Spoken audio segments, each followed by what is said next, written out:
ನಮಸ್ತೆ ಬಚ್ಚೋ SSLC 2020 ಹಾಗೂ 21ನೇ ಸಾಲಿನ ಹಿಂದಿ ವಲ್ಲರಿ ತೃತೀಯ ಭಾಷಾ बच्चों पाठ है तुलसी के दोहे। तुलसीदास जी यह चित्र पे हैं। कवि भी तुलसीदास जी हैं। बच्चों मेरा नाम अप्पामणि NN विद्या ज्योति प्रौढ़शाला BTM लेआउट बेंगलुरु। अभी कवि परिचय देखेंगे। Let we see the poet introduction children. Goswami Tulsidas, he was there in the year of 1532 till 1623. ಇವರು 1532 ಹಾಗೂ 1623 ತನಕ ಇವರು ಇದ್ದರು ಅಂತ ಹೇಳ್ತಾ ಇದ್ದೀವಿ।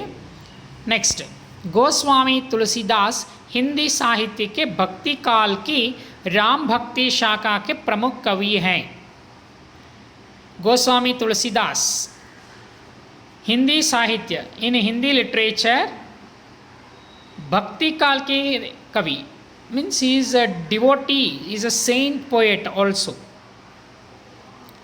that too in Ram Bhakti Shaka period. It was in a Ram Bhakti Shaka, in that branch, in that time only. Pramukhavada Kavi, in that time he is a very important poet. ಇವರು ಬಹಳ ಪ್ರಮುಖವಾದಂಥ ಕವಿ. ತುಳಸಿದಾಸ್ का जन्म, he was born on 1532, 1532 ಜನನ ಆಗಿರ್ತಾರೆ। उत्तर प्रदेश के राजापुर में हुआ था। He was born in Uttar Pradesh Rajapur. उनके पिता का नाम है आत्माराम और माता का नाम हुलसी था। कन्फ्यूशन ಮಾಡ್ಕೊಂಬಾರದು, ಹುಳಸಿ ತುಳಸಿ, ओके। हुलसी आत्माराम। गोस्वामी तुलसीदास जी का माता का नाम है हुलसी और पिता का नाम है आत्माराम। कहा जाता है कि जब तुलसीदास जी का जन्म हुआ, ಹೀಗೆ ಹೇಳ್ತಾ ಇದ್ದಾರಂತೆ, तुलसीदासರ जन्मवाದಾಗ तब उन्होंने राम नाम का उच्चारण किया था।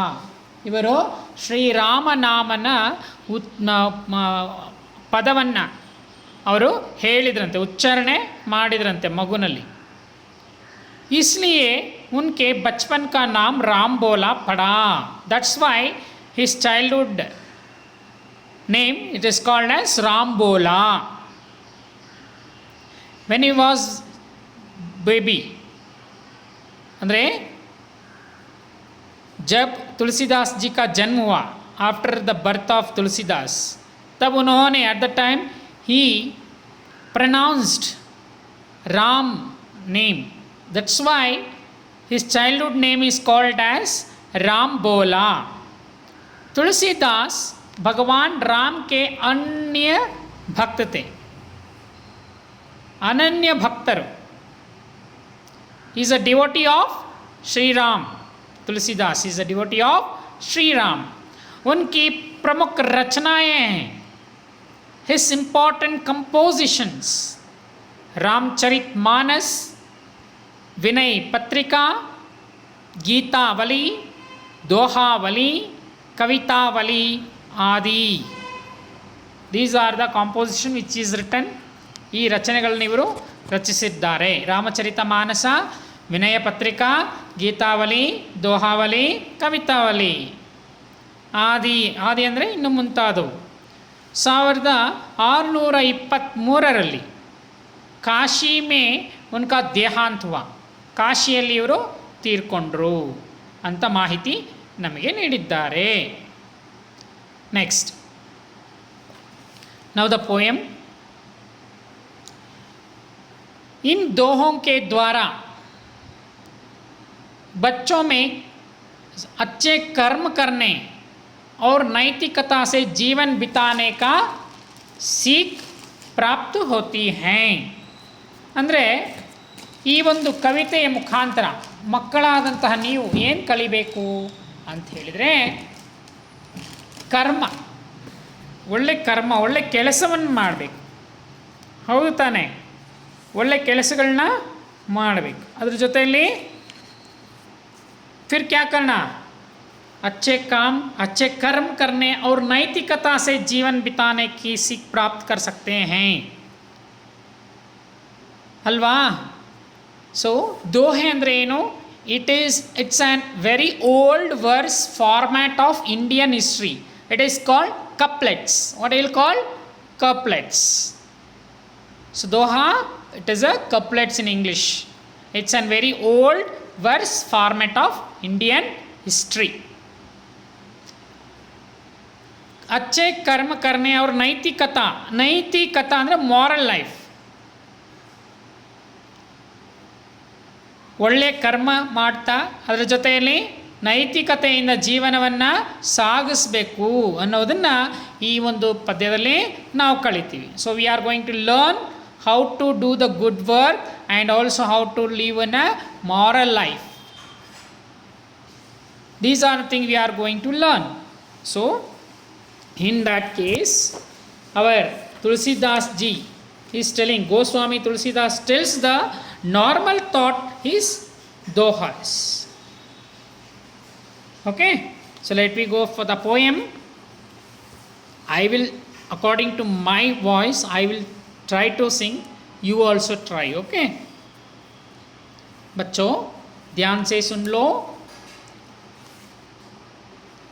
मुखिया मुख सो चाहिए, खान पान को ये, पालय पोसै सकल अंग, तुलसी सहित विवेक. मुखिया मुख सो चाहिए, खान पान को एक, पालय पोसै सकल अंग, तुलसी सहित विवेक. जड़ चेतन गुण दोषमय, विश्व कीन्ह करतार, संत हस्य गुण गही पै, परिहरिवारि विकार. जड़ चेतन गुण दोषमय, विश्व किन्ह करतार, संत हस्य गुण गही पै, परिहरिवारि विकार. दया धर्म का मूल है, पाप मूल अभिमान, तुलसी दया ना छाड़िए, जब लग घट में प्राण. दया धर्म का मूल है, पाप मूल अभिमान, तुलसी दया ना छाड़िए, जब लग घट में प्राण. तुलसी साती विपत्ति के, विद्या विनय विवेक. साहस सुकृति सुसत्य व्रत, राम भरोसो एक. तुलसी साती विपत्ति के, विद्या विनय विवेक. साहस सुकृति सुसत्य व्रत, राम भरोसो एक. राम नाम मणि दीप धरू, जीह देहरी द्वार. तुलसी सा तुलसी भीतर बाहिरो, जो चाहसी उजियार. राम नाम मणि दीप धरू, जीह देहरी द्वार. तुलसी भीतर बाहिरो, जो चाहसी उजियार. मुखिया मुख सो चाहिए, खान पान को एक. पालय पोसै सकल अंग, तुलसी सहित विवेक. बच्चों, अभी हम पद्य का दोहे का गायन के रूप में सुनाई है। Next let we go for the poem explanation. Okay, मुखिया मुकुसो चाहिए, खान पान को एक, पाले पोसे सकल अंग, तुलसी सहित विवेक। क्या कहते हैं बच्चों? तुलसीदास प्रस्तुत दोहे में तुलसीदास जी कहते हैं कि मुख अर्थात मोह, मुख अर्थात क्या है? मोह, फेस, और मुखिया दोनों का स्वभाव की समानता दर्शाते हुए लिखते हैं कि मुखिया को मुंह के समान होना चाहिए। मुंह खाने पीने का काम अकेला करता है, खाने पीने के काम है ना, एक ही द्वार है खाने पीने, अंदर चलने के लिए ये काम कौन करते हैं? मुंह। लेकिन वह जो खाता पीता है उसे से शरीर के सारे अंगों का पालन पोषण करता है। जब मुंह खाते पीते हैं तो उसी समय क्या होता है? हमारा सारा शरीरों को अंगांशों को क्या होता है? पालन करते हैं, है ना, पालन पोषण होता है। तुलसीदास जी की राय में मुखिया को भी ऐसे ही विवेकवान होना चाहिए कि वह काम अपनी तरह से करें लेकिन उसका फल सभी में बांटें। Means Tulsidas is telling that in the present dohe Tulsidas compare face with the leader. Face is the leader. Face eats the food but it gives energy to whole body. Like this, the leader should take care of whole society. He represents like this. Who? Tulsidas. ಅಂದರೆ ಪ್ರಸ್ತುತ ದೋಹೆಯಲ್ಲಿ ತುಳಸಿದಾಸರು ಮುಖ ಹಾಗೂ ಮುಖ್ಯಸ್ಥ, ಮುಖ ಹಾಗೂ ಮುಖ್ಯಸ್ಥ ಅಂದರೆ ನಾಯಕ ಅಲ್ವಾ, ಒಂದೇ ರೀತಿಯಾಗಿ ಇರಬೇಕು ಎಂಬ ಆಶಯವನ್ನು ವ್ಯಕ್ತಪಡಿಸಿದ್ದಾರೆ. ಏಕೆಂದರೆ ಮುಖ ಆಹಾರವನ್ನು ತಿನ್ನುತ್ತದೆ, ಆದರೆ ಅದರ ಫಲ ತಾನೊಬ್ಬನೇ ಅನುಭವಿಸದೆ ಇಡೀ ಶರೀರಕ್ಕೆ ಒದಗಿಸುತ್ತದೆ. ಅಂದರೆ ಆಹಾರ ತಿಂದ ಮೇಲೆ ನಮ್ಮ ಶರೀರಕ್ಕೆ ಶಕ್ತಿ ಒದಗಿ ಬರುತ್ತದೆ, ಹೌದಲ್ವಾ? ಅದರ ರೀತಿ ಮುಖ್ಯಸ್ಥನಾದವನು ತಾನು ಮಾಡುವ ಕಾರ್ಯವು ತನಗೆ ಮಾತ್ರ ಅನುಕೂಲವಾದರೆ ಸಾಲದು, ಅವನಿಗೆ ಮಾತ್ರ ಅನುಕೂಲವಾದರೆ ಸಾಲದು. ತನ್ನ ಪರಿವಾರ, ಕುಟುಂಬ, ಪರಿಸರ, ಸಮಾಜ ಎಲ್ಲದಕ್ಕೂ ಅನುಕೂಲವನ್ನು ಅನುಭವಿಸುವಂತಾಗುವುದು ಅಲ್ವಾ. ಮುಖ್ಯಸ್ಥನು ಸಮಾಜಮುಖವಾಗಿರಬೇಕು ಎಂದು ನಮ್ಮ ಕವಿ, ನಮ್ಮ ತುಳಸಿದಾಸರು ಈ ರೀತಿ ಅವರ ದೋಹೆಯ ಮುಖಾಂತರ ಹೇಳ್ತಿದ್ದಾರೆ, ಹೌದಲ್ವ? ಎಷ್ಟು ಚೆನ್ನಾಗಿ ಹೇಳಿದ್ದಾರೆ. ಮುಖಿಯಾ ಮುಖಸೋ ಚಾಹಿಯೇ, ಖಾನ್ ಪಾನ್ ಕೋ ಏಕ್, ಪಾಲೈ ಪೋಸೈ ಸಕಲಂಗ್, ತುಳಸಿ ಸಹಿತ್ ವಿವೇಕ್. ಅರ್ಥ ಆಯ್ತಾ ಮಕ್ಕಳೇ? ಸೊ ನಾನು ಹೇಳಿದೆ ಮುಖಿಯಾ ಅಂದರೆ ಲೀಡರ್, ಹೌದಲ್ವಾ? ಆ್ಯಂಡ್ ಸಕಲ್ ಅಂದರೆ ಎಲ್ಲವೂ, ಸಕಲವು, ಆಲ್, ಕಂಪ್ಲೀಟ್. ಈಗ ನೆಕ್ಸ್ಟ್ ಹೋಗೋಣ. ಎರಡನೇ ದೋಹೆನಲ್ಲಿ ಏನು ಹೇಳ್ತಿದ್ದಾರೆ ನೋಡಿ. ಜಡ ಚೇತನ ಗುಣ ದೋಷಮಯ ವಿಶ್ವಕಿನ್ನಃ ಕರ್ತಾರ್, ಸಂತಸ್ गुण गही पै परिहरि वारी विकार। तुलसीदास जी प्रस्तुत दोहे में यह कहते हैं कि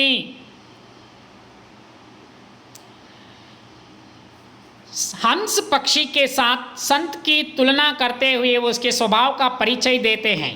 सृष्टिकर्ता ने इस संसार को जड़ चेतन और गुण दोष मिलाकर बनाया है, अर्थात इस संसार में अच्छे बुरे, सार निसार, समझ नासमझ के रूप में अनेक गुण दोष भरे हुए हैं, लेकिन हंस रूपी साधु लोग विकारों को छोड़कर अच्छे गुणों को अपनाते हैं।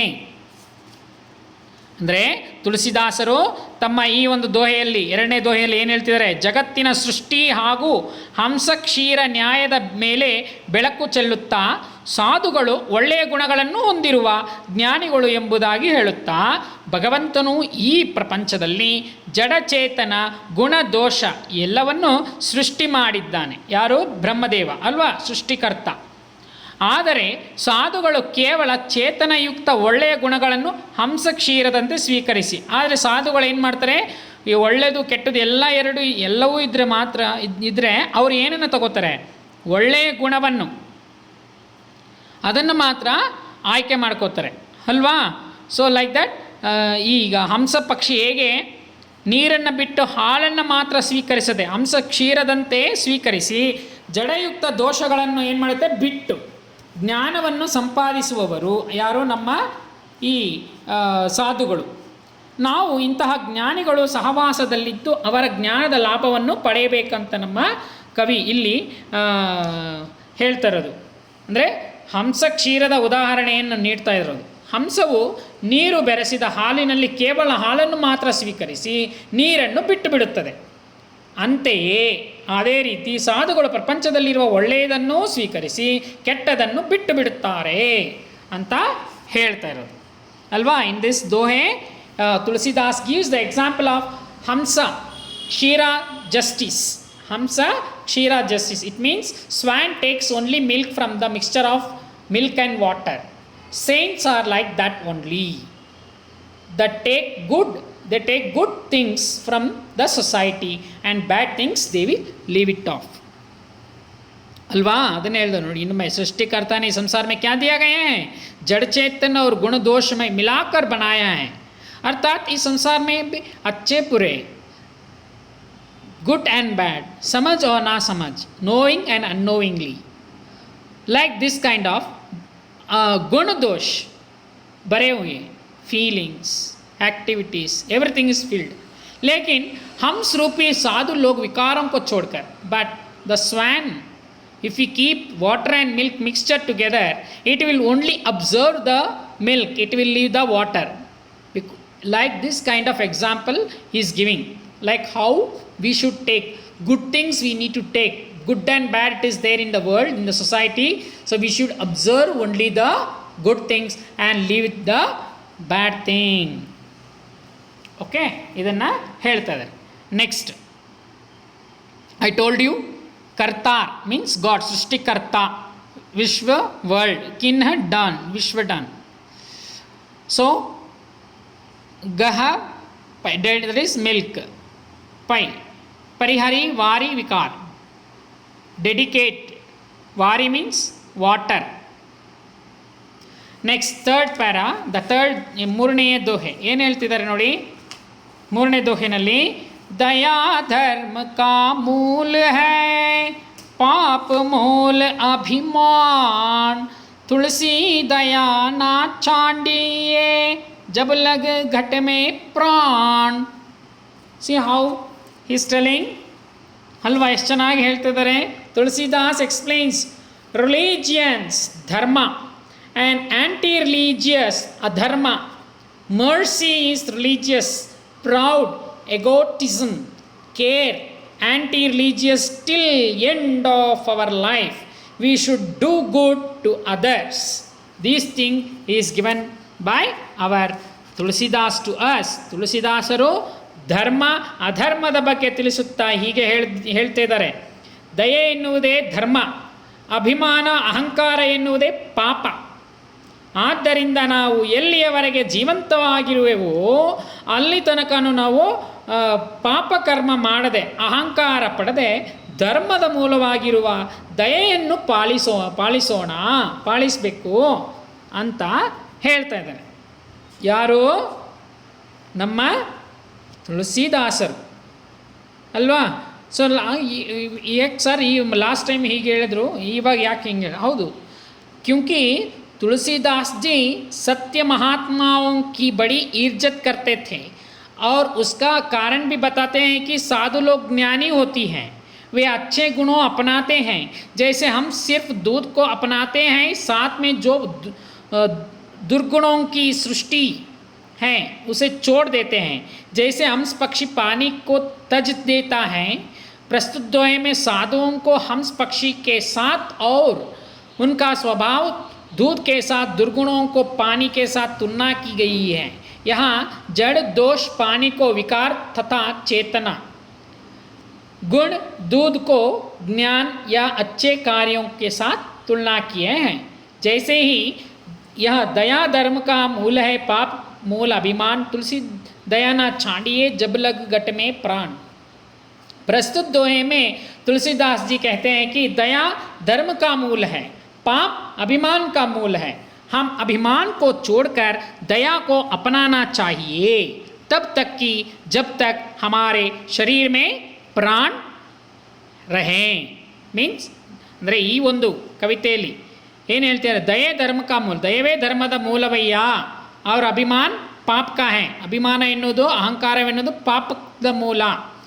इसलिए कवि कहते हैं कि जब तक ಎಲ್ಲಿ ತನಕ ನಮ್ಮ ಶರೀರದಲ್ಲಿ ಪ್ರಾಣವಿದೆಯೋ तब तक मानव को ಅಲ್ಲಿ ತನಕನೂ ಮಾನವ ಮನುಷ್ಯ ಅಪನ ಅಭಿಮಾನ छोड़कर ತನ್ನ ಅಭಿಮಾನ ಅಹಂಕಾರ ಅಹಮ್ಮು ಇವೆಲ್ಲ ನಾನು ಎನ್ನುವುದನ್ನು ಬಿಟ್ಟು ದಯಾಲು ಬನೇ ರಹನಾ ಚಾಹಿಯೇ, ದಯಾಲು ಅವನ ನಾವೆಲ್ಲರೂ ನಮ್ಮದು ಅನ್ನುವಂಥ ಭಾವನೆಯಿಂದ ಬಾಳಬೇಕು ಅಂತ ಕವಿ ಆಶಿಸ್ತಾ ಇದ್ದಾರೆ.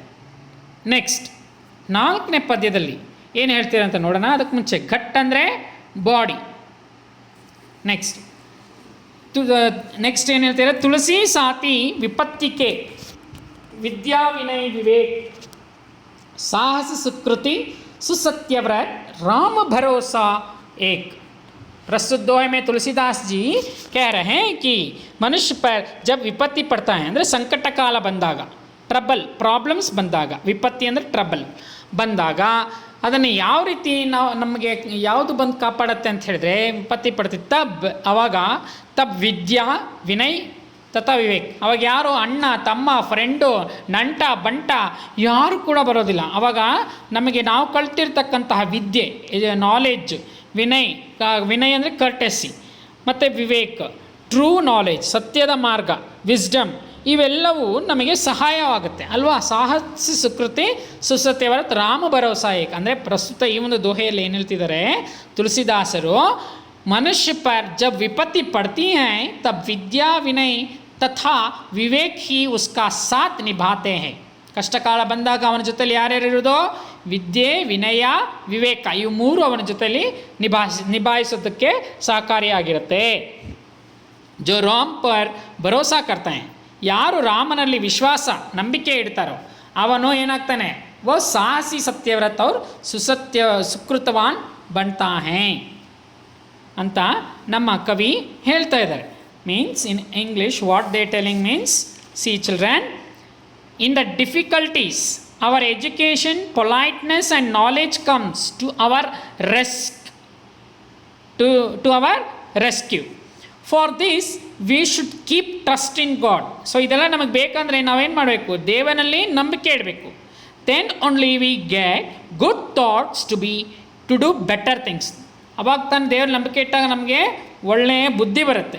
ಏನಕ್ಕೆ, ಒಳ್ಳೆಯದನ್ನು ಮಾಡೋದಕ್ಕೆ ಅಲ್ವಾ. ಅದನ್ನೇ ಹೇಳ್ತಿರೋದು. ಮನುಷ್ಯ ಸಂಕಟದಲ್ಲಿದ್ದಾಗ ಸಹಾಯಕ್ಕೆ ಬರುವುದೆಂದರೆ ವಿದ್ಯೆ ವಿನಯ ಹಾಗೂ ವಿವೇಕ. ಇದೆಲ್ಲವೂ ದೊರೆಯಬೇಕಾದರೆ ನಾವು ಶ್ರೀರಾಮನಲ್ಲಿ ನಂಬಿಕೆ ಇಡಬೇಕು. ಅಂದರೆ ನಮ್ಮ ತುಳಸಿದಾಸರು ಶ್ರೀರಾಮನ ಭಕ್ತ ಅಲ್ವಾ, ಅದಕ್ಕೆ ಶ್ರೀರಾಮನಲ್ಲಿ ನಂಬಿಕೆ ಇಡಬೇಕಂತ ಹೇಳ್ತಿದ್ದಾರೆ.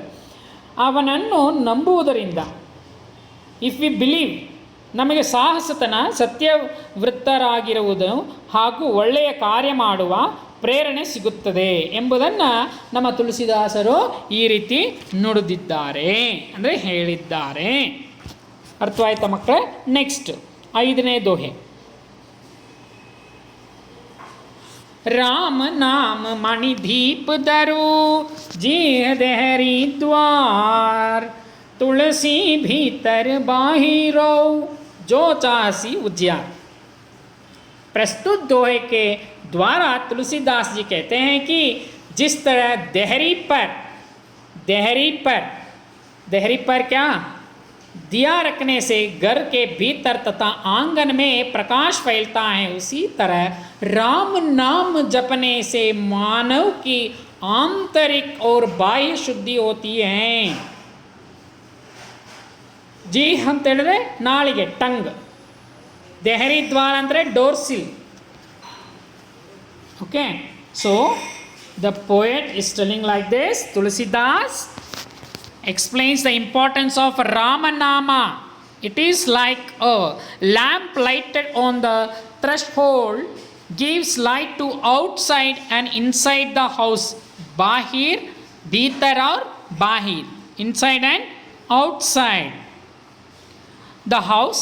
In the same way, we chant Ram Nam from our mouth. It purifies our body and mind. ಅಂದರೆ ತುಳಸಿದಾಸರು ಪ್ರಸ್ತುತ ಈ ಒಂದು ದೋಹೆಯಲ್ಲಿ ಮೂಲಕ ರಾಮನಾಮದ ಮಹತ್ವ ಬಗ್ಗೆ ತಿಳಿಸ್ಕೊಡ್ತಾ ಹೇಳ್ತಿದ್ದಾರೆ. ಹೊಸ್ತಿಲ ಮೇಲೆ ದೀಪ ಹಚ್ಚಿಟ್ಟಾಗ ಮನೆಯ ಒಳಗೆ ಹೊರಗೆ ಎಲ್ಲ ಕಡೆಯೂ ಬೆಳಕು ಚೆಲ್ಲುತ್ತದೆ. ಅದೇ ರೀತಿ ಬಾಯಿ ಎಂಬ ಹೊಸ್ತಿಲಿನ ಮೇಲೆ ರಾಮನಾಮ ಎಂಬ ದೀಪವನ್ನು ಬೆಳಗುವುದರಿಂದ ಶರೀರದ ಒಳಗೆ ಹೊರಗೆ ಅಂದರೆ ಶರೀರ ಹಾಗೂ ಮನಸ್ಸು ಪರಿಶುದ್ಧವಾಗುತ್ತದೆ. ಆದ್ದರಿಂದ ನಾವು ಸದಾ ರಾಮನಾಮವನ್ನು ಜಪಿಸಬೇಕು ಎಂಬುದಾಗಿ ನಮ್ಮ ತುಳಸಿದಾಸರು ಹೇಳ್ತಿದ್ದಾರೆ. ಹೌದಲ್ವಾ? ಇದು ರಾಮನಾಮ ಜಪ ಮಾಡೋದ್ರಿಂದ ನಮ್ಮ ನಾಳೆಗೆ ಶುದ್ಧಿ ಆಗುತ್ತೆ. ಮತ್ತು ನಮ್ಮ ಬಾಡಿ ಏನಿದೆ ಒಳಗಡೆ ಶರೀರದಲ್ಲೂ ಶುದ್ಧಿ ಅನ್ನೋದು ಇರುತ್ತೆ, ಕೊಳಕುತನಗಳು ಹೋಗಿ ಒಳ್ಳೆತನ ಬರುತ್ತೆ ಅಂತ ಹೇಳ್ತಿದ್ದಾರೆ. ಹೇಗೆ ದೀಪ ನಾವು ಹೊಸ್ತಿಲ ಮೇಲೆ ಇಟ್ಟಾಗ ಒಳಗೂ ಏನು ಕೊಡುತ್ತೆ, ನಮಗೆ ಬೆಳಕು ಕೊಡುತ್ತೆ, ಹೊರಗೂ ಮತ್ತು ಬಾಹಿರ್ ಭೀತರ ಅಂದರೆ ಒಳಗೂ ಹೊರಗೂ ಎರಡು ಕಡೆನೂ ದೀಪ ಅಂದರೆ ಬ್ರೈಟ್ನೆಸ್ ಪ್ರಕಾಶಮಾನವನ್ನು ಕೊಡುತ್ತೆ. ಹಾಗೆ ನಮ್ಮ ಬಾಯಿಯಿಂದ ಶ್ರೀರಾಮನ ಜಪ ಮಾಡೋದ್ರಿಂದ ಏನಾಗುತ್ತೆ, ಆಂತರಿಕ ಮತ್ತು ಅಂದರೆ ಆಂತರಿಕ ಒಳಗೂ ಮತ್ತು ಹೊರಗೂ ಶುದ್ಧಿ ಅಂದರೆ ನಮ್ಮ ನಾಲಿಗೆಯೂ ಶುದ್ಧಿ ಆಗುತ್ತೆ, ನಮ್ಮ ಶರೀರ ಅಂಗಾಂಶಗಳು ಶುದ್ಧಿಯಿಂದ ಇರುತ್ತೆ ಅಂತ ಹೇಳಿ ನಮ್ಮ ಕವಿ ತುಳಸಿದಾಸರು ಈ ರೀತಿ ಹೇಳ್ತಾ ಇದ್ದಾರೆ. बच्चों, आपको ये सब कुछ दोहे का भावार्थ समझ गए हैं. और अभी I told you inside and outside, भीतर and बाहिर. चासी मीन्स इन एवरीवेयर. दोहे का आशय क्या कहते हैं? तुलसीदास जी ने इस दोहों में मुखिया के लक्षण, संत का स्वभाव आदि पर प्रकाश डाला है. Is given the importance of the मुखिया लीडर and also संत का स्वभाव and ಸಂತನ ಸ್ವಭಾವ, ಮುಖ್ಯಸ್ಥನ ಲಕ್ಷಣಗಳು, ಅದರ ಜೊತೆಯಲ್ಲಿ ಸಾಥಿ ಉನ್ಹೋನೆ ದಯಾ ಧರ್ಮ ಕಾ ಮಹತ್ವ, ದಯೆ ಮತ್ತು ಧರ್ಮದ ಮಹತ್ವ, ಅಭಿಮಾನ ಮತ್ತು ತ್ಯಾಗ, ವಿವೇಕಯುಕ್ತ ವ್ಯವಹಾರಗಳು ಹಾಗೂ ರಾಮನ ಮೇಲೆ ವಿಶ್ವಾಸ, ರಾಮನಾಮ ಜಪ ಮಾಡೋದ್ರಿಂದ ಏನೇನಾಗತ್ತೆ ಇದನ್ನೆಲ್ಲ ಕೂಡ ನಮಗೆ ತಿಳಿಸ್ಕೊಟ್ಟಿದ್ದಾರೆ. बकान करते हुए सुझाव दिया है कि इंसान की नीतियुत ಜೀವನ್ ಬಿತಾನಾ ಚಾಹೆ, ಮನುಷ್ಯ ನೀತಿಯುತ ಜೀವನವನ್ನು ಮಾಡಬೇಕು. ಈ should live in a moral life ಅಲ್ವಾ? ಓಕೆ. ಯಾದ್ ದಿಲಾನೆ ಕಾ ಸಂಕೇತ್, ನೆನಪಲ್ಲಿಡಬೇಕಾದಂಥ ಅಂಶಗಳು. ಕವಿ ತುಳಸಿದಾಸ್ ಹಿಂದಿ ಸಾಹಿತ್ಯ के भक्ति काल की राम भक्ति शाखा के प्रमुख कवि हैं. सेकेंड पॉइंट, मुखिया को मुंह के समान होना है. थर्ड, मुंह सारे अंगों को पाला पोसकर विवेकवान बनाते हैं. वैसे ही मुखिया विवेकवान होकर अपने लोगों को देखभाल करना चाहिए. भगवान ने इस धरती पर अनेक प्रकार जीव निर्जीवों का सृष्टि किया है. इसके बारे में समझना चाहिए. हंस दूध को पीकर क्या छोड़ते हैं? पानी को छोड़ते हैं. संत इस समाज के दोष निस्सार को त्याग कर सिर्फ अच्छे गुणों को अपनाना चाहिए. दया का मूल धर्म है. जब तक शरीर में प्राण है तब तक अहंकार छोड़कर दयालु बने रहना है. पाप का मूल अभिमान है. विपत्ति के साथी कौन है? विद्या, विनय और विवेक. अंधेरा निकालने के लिए दीप जलाना पड़ता है. राम पर भरोसा साहस गुण, सत्यवादिता और सुकृति ही साथ देता है. राम नाम रूपी दिया से शरीर के अंदर बाहर चारों प्रकाश फैलता है। आदमी राम नाम जपने से ज्ञानी बन जाता है। लोग उसे गौरव देते हैं। इन दोहों के द्वारा नैतिकता से जीवन बिताने की सीख मिलती है। क्या सीख मिलती है? नैतिकता से जीवन बिताने की सीख मिलती है। बच्चों, अभी यह पाठ जो पद्य क्या है, दोहा, आपको कंठपाठ के लिए पूरा दोहा को कंठपाठ करना चाहिए। और बच्चों, यही तक पाठ क्या किया है आपको समझ में आ गई है? So you all understood the lesson, right? Okay, धन्यवाद बच्चों।